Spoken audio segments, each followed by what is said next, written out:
बिस्मिल्लाहिर्रहमानिर्रहीम दरिया न्यूज़ जे प्रोग्राम लाट सां गॾु आहियां हाकिम नसरानी। नाज़रीन, जी तव्हां ख़बर आहे त माह रबीउल अव्वल अल्लाह ताला जे 12 महीननि मां उहो बाबरकत महीनो आहे जंहिंमें असांजे नबी हज़रत मोहम्मद सल्लल्लाहु अलैहि वसल्लम जी विलादत थी। नाज़रीन, अल्लाह ताला हर नबी खे को न को मौजो ॾेई करे मोकिलियो।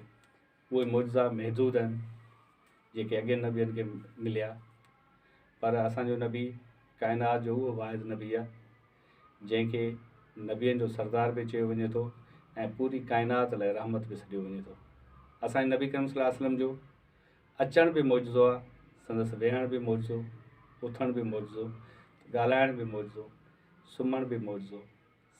खणी जेकर ईअं चवां त असांजे नबी करीम सल्लल्लाहु अलैहि वसल्लम अलिफ खां वठी करे ये ताईं, सुबुह खां वठी करे शाम ताईं, दुनिया जी शुरूआति खां वठी करे दुनिया जे इख़्तिताम ताईं नबी करीम सल्लल्लाहु अलैहि वसल्लम जी सीरत, नबी करीम सल्लल्लाहु अलैहि वसल्लम जे किरदार, नबी करीम सल्लल्लाहु अलैहि वसल्लम जी गुफ़्तार सभु मौजे खां घटि न आहिनि। सभ खां वॾे में वॾो जेको मौजो आहे उहो असांजे नबी करीम सल्लल्लाहु अलैहि वसल्लम ते क़ुर जो नाज़िल थियणु आहे। 23 सालनि जी अरसे में क़ुर शरीफ़ जो वक़्तनि फ़वक़्तनि नाज़िल थियणु इहो कंहिं मौजे खां घटि न आहे, छो त क़ुर दुनिया जो उहो वाहिद किताबु आहे जंहिंमें अॻियनि क़ौमुनि जो बि ज़िकिर आहे त ईंदड़ क़ौमुनि जो बि ज़िकिर आहे। जेके क़ौमूं गुज़री वियूं उन्हनि जे औज खां वठी करे ज़वाल जो ज़िकिर आहे त ईंदड़ क़ौमुनि जे बि औज ऐं ज़वाल जो ज़िकिर ज़रूरु आहे। नाज़रीन, मां नबी करीम सल्लल्लाहु अलैहि वसल्लम जा कुझु मौजज़ात तव्हांजे साम्हूं पेश करणु चाहियां थो पियो। जीअं तव्हां ख़बर आहे, नबी करीम सल्लल्लाहु अलैहि वसल्लम जॾहिं माउ जे हंज में हुआ त बीबी आमना जे लाइ हीअ जेकी ज़मीन हुई पथरीली, मके जी पथरीली ज़मीन, उहा कंहिं फोम खां घटि न हुई, कंहिं गदे खां घटि न हुई। बीबी साइण जिथे बि पेर रखंदा उहो पथर नरम थी वेंदो हुयो, ईअं महसूसु थींदो हुओ त ॼण त बीबी साइण कंहिं फोम ते घुमनि था पिया। ऐं नबी करीम सल्लल्लाहु अलैहि वसल्लम जॾहिं हिन दुनिया में आया, अचण खां बाद में नबी करीम सल्लल्लाहु अलैहि वसल्लम जीअं वॾा थींदा विया, ज़मीन ते घुमंदा रहिया त हिकु नंढिड़ो ककर संदन मथां घुमंदो हुयो। जीअं नबी करीम सल्लल्लाहु अलैहि वसल्लम जो कदु वॾो थींदो हुयो ईअं उहो ककर वॾो थींदो हुयो। हिकु दफ़े नबी करीम सल्लल्लाहु अलैहि वसल्लम हज़रत अबू तालिब सां गॾु शाम तरफ़ वञनि पिया। हज़रत अबू तालिब बेसिकली हिकु वापारी हुयो। जॾहिं शाम जे वेझो पहुता त बुहेरा नाले हिकिड़ो ईसाई हुयो जंहिं नबी करीम सल्लल्लाहु अलैहि वसल्लम जे मथां ककर खे ॾिठो ऐं हू पहाड़नि खां हेठि लथो ऐं भॼंदो आयो। हज़रत अबू तालिब खे चई त तव्हां किथां खां आया आहियो, काॾे वञो पिया? त चई असां, हज़रत अबू तालिब चयो त असां मके खां आया आहियूं ऐं हाणे जेको आहे शाम वञूं था वापार जे लाइ। त बुहेरा जेके लफ़्ज़ तारीख़ी जुमिला चया, चई त ए मुसाफ़िर, मां हिकिड़ो ईसाई आहियां ऐं हिन ॿार में उहे सभु ख़ूबियूं आहिनि जेके हिकु नबी में हुजणु घुरिजनि।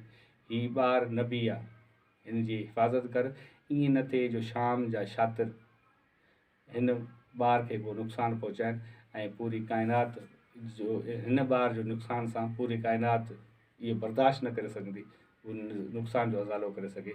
पोइ उन चवंदा आहिनि, तारीख़ ॿुधाए थी पई त बुहेरा नबी करीम सल्लल्लाहु अलैहि वसल्लम ते कुल्हे ते उहो नबूअत जी मोहर बि ॾिठी ऐं उनखे चुमी पाती। ऐं हज़रत अबू तालिब वापार वारो सांगो जेके खणी करे रवाना थिया शाम तरफ़ वञण लाइ, उन नबी करीम सल्लल्लाहु अलैहि वसल्लम खे वठी करे वापसि पंहिंजो मदीने मके मोटी आया। नबी करीम सल्लल्लाहु अलैहि वसल्लम जो हिकिड़ो ॿियो वाक़ियो तव्हांखे ॿुधायां त हिकु शख़्स आयो नबी करीम सल्लल्लाहु अलैहि वसल्लम वटि, चए त जेकॾहिं ए मोहम्मद तूं पंहिंजो पाण खे नबी चए थो पियो त पंहिंजो को मौजो ॿुधाए, छो त अॻे नबियनि ते बि अलाह ताला उनखे मौजा ॾिना आहिनि। नबी करीम सल्लल्लाहु अलैहि वसल्लम फरमायो, छा इहो मौजो तुंहिंजे लाइ काफ़ी आहे? जेकॾहिं मां हिन खजी खे चवां, खजी जे गुच्छे खे त इहो हलियो अचे मूं ॾे? उन शख़्स हैरान थी वियो, चई हा मुंहिंजे लाइ काफ़ी आहे। नबी करीम सल्लल्लाहु अलैहि वसल्लम खजी जे गुच्छे खे हुकुम कयो, उहो खजी वणु नबी करीम सल्लल्लाहु अलैहि वसल्लम ॾे आयो ऐं नबी करीम सल्लल्लाहु अलैहि वसल्लम वरी वापसि उनखे चयो त वञ पंहिंजी जाइ ते। इहो मौजो ॾिसी करे उहो शख़्स मुस्लमान थियो। नबी करीम सल्लल्लाहु अलैहि वसल्लम जे मां जीअं चयो त उन्हनि जो पाण सगोरनि जो उथणु वेहणु इहे कंहिं मौजे खां घटि न आहे। हिकु दफ़े हिकु अजनबी शख़्स जॾहिं मके में आयो त उनजो हिकिड़ो उठ केॾो बहितरीनु हुयो। उन उठ खे उन विकितो अबू जहल खे।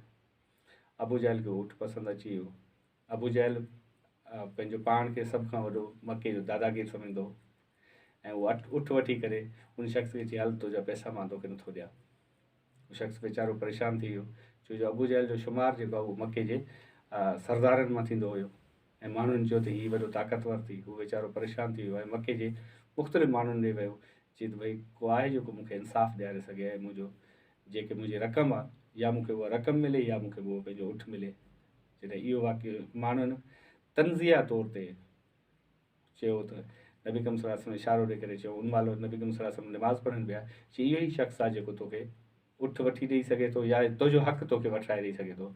बहरहाल उन शख़्स इंतज़ारु कयो, उन अजनबी नबी करीम सल्लल्लाहु अलैहि वसल्लम जीअं फारिग़ थी विया निमाज़ खां, हुन पंहिंजो किसो बयानु कयो त चई यार त मां आयुसि हिते वापार सां खे मुंहिंजो उठ कसियो वियो, न मूंखे उठ मिले थो पियो, न उठ जी रक़म मिले थी पई। नबी करीम सल्लल्लाहु अलैहि वसल्लम चयो त का ॻाल्हि कोन्हे, हलूं था पिया, मां तोखे तुंहिंजो हक़ वठाए ॾींदुसि। जीअं नबी करीम सल्लल्लाहु अलैहि वसल्लम विया, अची करे अबू जहल जो दरवाज़ो खड़कायो, अंदरि खां आवाज़ु आयो त केरु? नबी करीम सल्लल्लाहु अलैहि वसल्लम ए अबू जहल ॿाहिरि निकिरी आ, मां मोहम्मद बीठो आहियां। तारीख़ ॿुधाए थी पई त जॾहिं जीअं अबू जहल ॿाहिरि आयो, नबी करीम सल्लल्लाहु अलैहि वसल्लम फरमायो त छा तो हिन शख़्स जो उठ ख़रीद कयो ऐं हिन जी रक़म छो नथो ॾे?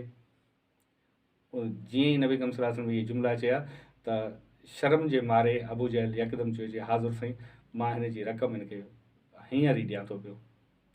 इहो चई करे अबू जहल जॾहिं अंदरि हलिया विया ऐं रक़म वठी करे ॿाहिरि आयो, अबू जहल अची करे हुनखे रक़म ॾिनी ऐं नबी करीम सल्लल्लाहु अलैहि वसल्लम उन शख़्स खे रक़म हुनजे हवाले वठी करे ॾियण खां बाद में चयूं त ॿियो को हुकुम तुंहिंजो हुजे त मां मोहम्मद तुंहिंजे लाइ हाज़ुर आहियां। इहो ॿुधी करे उन शख़्स चयो त हे मोहम्मद, तुंहिंजा मूं ते अहसान आहिनि जो तो हिकिड़े अजनबी जी मदद कई आहे। नबी करीम सल्लल्लाहु अलैहि वसल्लम जे इन अमल खां बाद में चंद शख़्सनि तंज़ कयो हुयो हुन ते, त उहे हैरान थी विया, परेशान थी विया त अबू जहल जहिड़ो सख़्तु संगदिल माण्हू कीअं मोम थी पियो ऐं नबी करीम सल्लल्लाहु अलैहि वसल्लम खे कीअं रक़म यकदमि ॾिनई। ऐं जॾहिं अबू जहल घर खां ॿाहिरि निकितो त अबू जहल खे चयो, तूं त पंहिंजो पाण खे अलाए छा छा सम्झे पियो, तूं मोहम्मद जीअं तोॾे आया आहिनि तूं हुनखे रक़म वापसि कई। त इन ते चवंदा अबू जहल चयो जी तव्हां सभु हलाकु थियो, तव्हांखे उन महिल मूंखे पंहिंजे रक़म खां वधीक मूंखे पंहिंजी ज़िंदगी अज़ीज़ लॻे पई। जो जीअं ई नबी करीम सल्लल्लाहु अलैहि वसल्लम मुंहिंजे दरवाज़ो खड़कायो ऐं मुंहिंजी नज़र जीअं ई नबी करीम सल्लल्लाहु अलैहि वसल्लम ते पई त मूंखे ईअं लॻो ॼण त हिकु नबी जे पोयां हिकु वॾो उठ बीठो आहे जेको मां भयानक शक्ल में बीठो हो, सफ़ा ईअं लॻे पियो ॼण जेकॾहिं मां रक़म ॾियण खां इनकार कयो त उहो उठ मूंखे खाई छॾींदो। ऐं नबी करीम सल्लल्लाहु अलैहि वसल्लम जे लफ़्ज़नि जी हैबत मूं ते एतिरी तारी थी वई जो मजबूर थी करे मां इहा रक़म पंहिंजे नबी करीम सल्लल्लाहु अलैहि वसल्लम जे हवाले कई। इहो बि हिकिड़ो वॾो मौजज़ो हुयो त केॾो बि संगदिल इंसानु हुजे, नबी करीम सल्लल्लाहु अलैहि वसल्लम जॾहिं साम्हूं अचे पियो त हू पंहिंजूं संगदिलियूं सभु विसारे करे मोम वठी पियो। नबी करीम सल्लल्लाहु अलैहि वसल्लम जी ज़िंदगी जा इलाही मौजज़ा आहिनि जेके ॿुधाईंदे ॿुधाईंदे तारीख़ रातियूं ख़तमु थी सघनि थियूं, ज़िंदगियूं ख़तमु थी सघनि थियूं, लेकिन नबी करीम सल्लल्लाहु अलैहि वसल्लम जा मौजज़ा ख़तमु न थी सघनि था। इन दुआ सां ॾींदा मूंखे इजाज़त, अल्लाह तव्हांखे ऐं तव्हांजे बचड़नि खे आबाद रखे ऐं तव्हांजे सदके मूंखे ॿिया मुंहिंजे बचनि खे बि शाद आबाद रखे। तमामु वॾी महिरबानी। वरी ॿिए प्रोग्राम में वरी ॿिए कंहिं मौज़ू ते ॻाल्हाईंदासीं। तेसीं ताईं अल्लाह भाई।